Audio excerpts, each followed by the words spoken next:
Let's go. Hello viewers, আসসালামু আলাইকুম। আজকে এখন রান্না করতেছি এই যে ব্যাচেলার লাইফে ডাল রান্না করতেছি। ডাল সিদ্ধর জন্য দিয়েছি। এখন দেখি ডালটাকে সিদ্ধ হোক। এটা একটা দেশি ডাল, তাই অনেক সময় লাগবে। এই যে, এবং ডালের সাথে হবে মুরগি।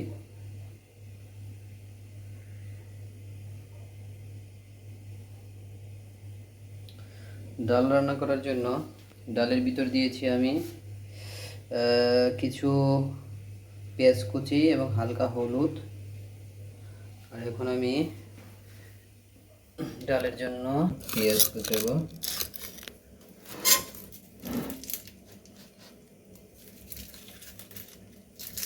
আমি পেঁয়াজটিকে দ্রুত কেটে নিচ্ছি, আপনারা সাথেই থাকুন। পেঁয়াজটি কাটা হলে এরপর ভালো করে পরিষ্কার করে পেঁয়াজটা ভেজে নিতে হবে। আমি প্রসেস করতেছি, পেঁয়াজটাকে এখন ধুয়ে কুচি করে ফেলবো। এই যে কুচি করতেছি, পেঁয়াজটা কুচি করতে আমার সময় লাগবে না, একটু দ্রুত করে নিচ্ছি যাতে ভিডিওটা বড় না হয়। তাই আমার পেঁয়াজ কাটা প্রায় শেষ, ফেলে দিব, রেখে দিলাম ফিউচারের জন্য। আমার ডালটা প্রায় সিদ্ধ হয়ে গেছে মনে হয়।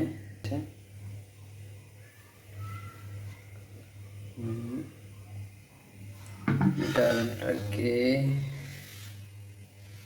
উঠে রাখবো, এখান থেকে উঠে পাশে রাখবো। এটা আবার পরে সিদ্ধ দিব। এখন আমি পেস্টটাকে সুন্দর করে ভেজে নিব। ভাজার জন্য প্রথমে একটু তেল দিলাম,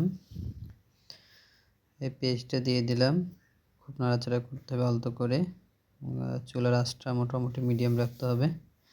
যখন পেস্টটা লাল হয়ে যাবে তখন আমাদের ভাজা প্রায় শেষ পর্যায়ে হয়ে যাবে। পেস্টটা প্রায় ভাজা হয়ে যাচ্ছে। এই যে লালচে একটা বাদামি রং চলে আসছে। আমরা আর কিছুক্ষণ পেস্টটাকে নাড়াচাড়া করব। এরপর পেস্টটা প্রায় শেষ পর্যায়ে হয়ে আসছে। আমাদের পেস্ট ভাজা প্রায় শেষ। আমরা অন্য প্রসেস চুলার থেকে নামিয়ে সরাসরি এটা এই যে ডালের ভিতর দিয়ে দিলাম। এখন আস্তে আস্তে শিখতেছি, যেহেতু ব্যাচেলার, তাই এভাবে রান্না করতে করতে শিখতে হবে।